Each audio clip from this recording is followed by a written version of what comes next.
मैं ठीक ठाक है। मैं जापान से हूँ सर। तो मैं जापान में 33 साल से हूँ वहाँ पे। तो माशाल्लाह मैं चाह रहा था कि उनके ओवरसीज़ जो मिनिस्टर से उनसे ज़रूर मुलाकात करके हैं।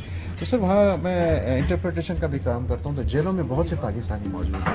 तो अम्बेसी तो उनकी हेल्प कर रही है, लेकिन कुछ ज़्यादा इशू नहीं होते। बेचारे एक साल पड़े रहते हैं। तो उनके लिए क्या हम पाकिस्तान गवर्नमेंट कर सकती है? हमको कोई एडवाइस कर सकते हैं आप अम्बेसी के लिए? बिस्मिल्लाह रहमान रहीम। सबसे पहले तो मैं आपका खास तौर पर शुक्रिया अदा करना चाहता हूँ।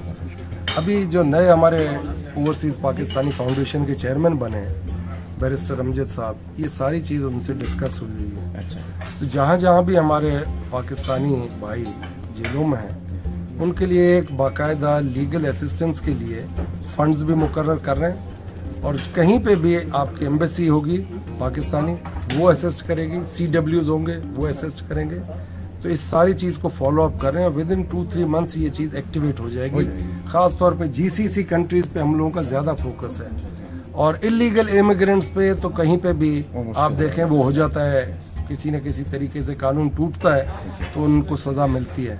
चाहे वो पाकिस्तान में कोई और मुल्क का आके करे तो उसको भी सज़ा होगी। तो हम लीगल असिस्टेंस के लिए ओवरसीज़ पाकिस्तानी फाउंडेशन एक लीगल बॉडी बना रहा है। अच्छा सर, ये पाकिस्तानी जो जापान में रहते हैं उनके लिए 1 मिनट का कोई मैसेज देना चाहेंगे कि उनके लिए ये मसले हल करने के लिए पाकिस्तान गवर्नमेंट क्या करना चाहेगी प्लीज़? मेरे भाई जितने भी सिर्फ जापान में नहीं, पूरी दुनिया में जहाँ जहाँ पे भी हैं, उनको मैं यही गुजारिश करूँगा कि जहाँ जहाँ एम्बेसीज हैं उधर ज़रूर वो फ़ोन करके या ईमेल करके अपनी तकलीफ ज़रूर उनको बताएं।